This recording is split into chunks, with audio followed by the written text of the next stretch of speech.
Okay, so everyone wants the real deal about AI and robots, right? Right. Not just like sci-fi daydreams, but like what someone actually building this stuff thinks is gonna happen, you Yeah. know? Yeah, And that's why this deep dive is so interesting. absolutely. It's like we get to be a fly on the wall inside Elon Musk's brain. And let me tell you, things get kind of crazy. And that's what makes it so fascinating, right?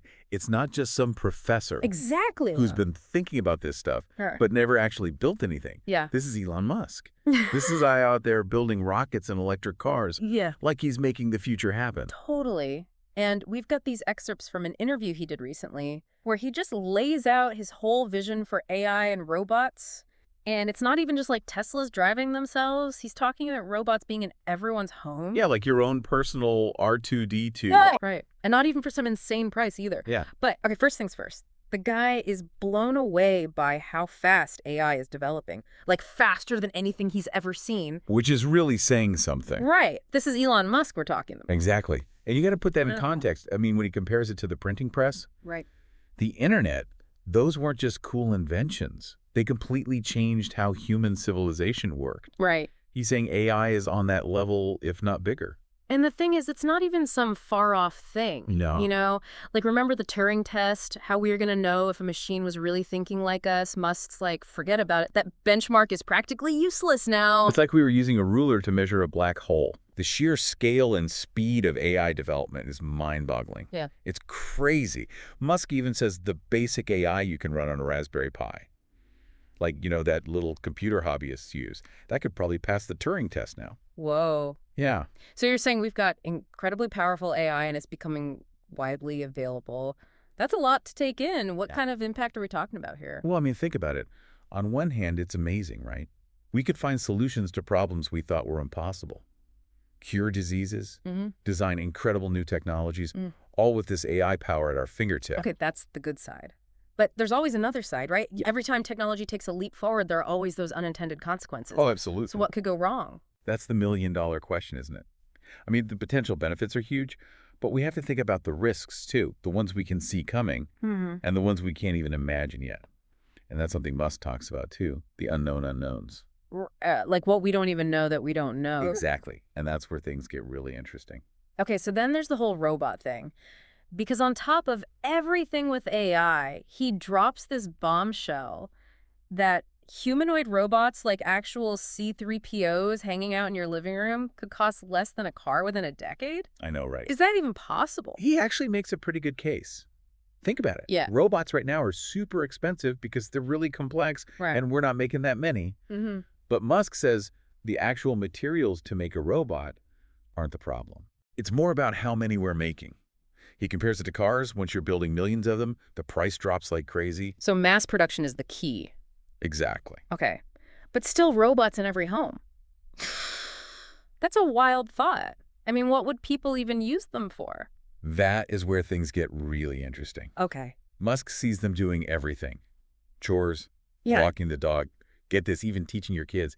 He calls it a generalized humanoid robot, basically like a second or a third hand, to help you with, well, almost anything. Okay, now that's where I need a minute to catch up. Robots doing the dishes. Fine, I'm into, but teaching my future kids, that feels like a whole other level of trust. Right. It is a big leap, no doubt about it. But what Musk is saying is that these robots wouldn't just be like little machines following orders. They'd learn and adapt to us, to our needs, even our emotions. He actually talks about how people might start to form real bonds with their robot buddies. Okay, now that's got me thinking. Because we name our cars right. We get attached to our phones. Heck, people name their Roombas. So imagine a robot that's actually interacting with you, learning your little quirks. Would it really be that crazy to get attached? Exactly. And as robots get even more advanced, that attachment could get even stronger. We might not see them as just machines anymore. Wow. More like companions, almost friends. Okay, but even if everyone ends up with a robot buddy, I mean, how many are we talking about here? Like a few million?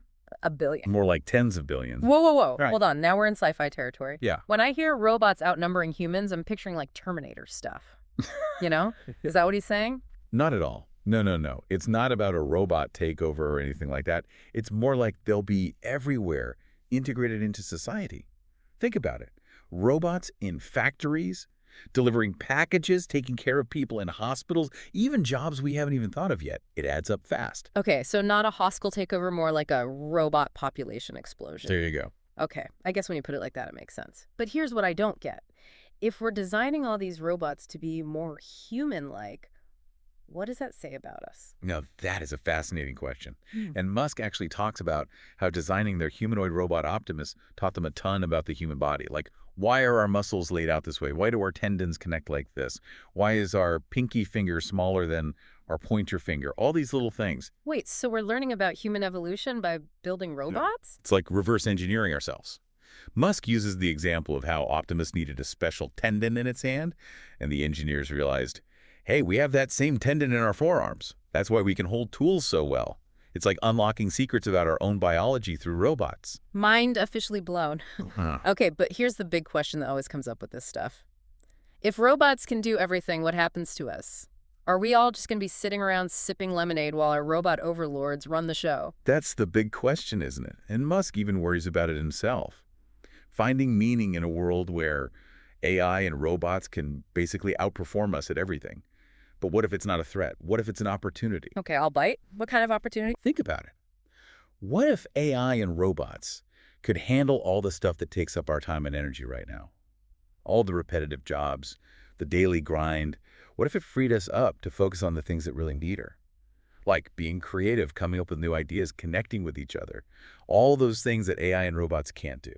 So instead of asking, will robots take our jobs, we should be asking, what amazing things could we do if we weren't stuck doing all that other stuff? Exactly. I like how you think. But isn't that kind of idealistic? People are still going to need to work to have a purpose, even in a world with robots, right? Of course. Yeah. But that purpose doesn't have to be the kind of work we do now. It could be exploring new passions, doing creative things, connecting with each other in deeper ways. And it's not just about relaxing either.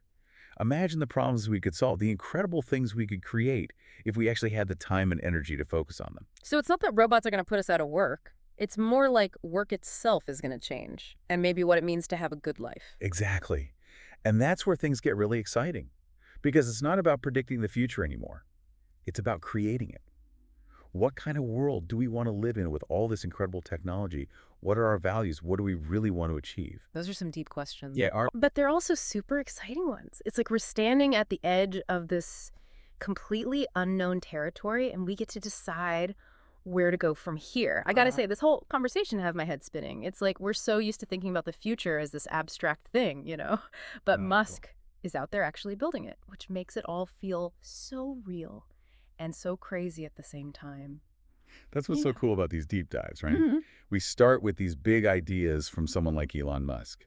But then it's not just about him anymore. It makes you look at everything differently. Totally. Like, I don't think I can even look at a Roomba the same way after this. It's not just the cleaning gadget anymore. It's like a tiny little preview of this whole robot revolution that's coming. Right.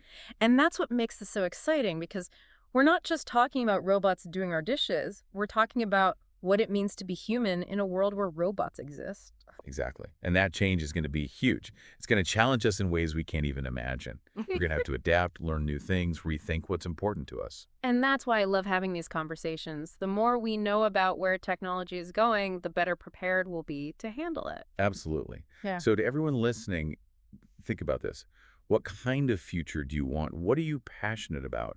How can you use your skills to help create the future you want to see? It's a lot to think about. But that's what these deep dives are all about. Hopefully we've given you some things to ponder, some new ways of looking at the world. So keep exploring, keep asking questions, and most importantly, keep that sense of wonder alive, because the future is coming, whether we're ready or not. That's right. And that's it for our deep dive on Elon Musk's vision of the future with AI and robots. Thanks for listening. See you next time.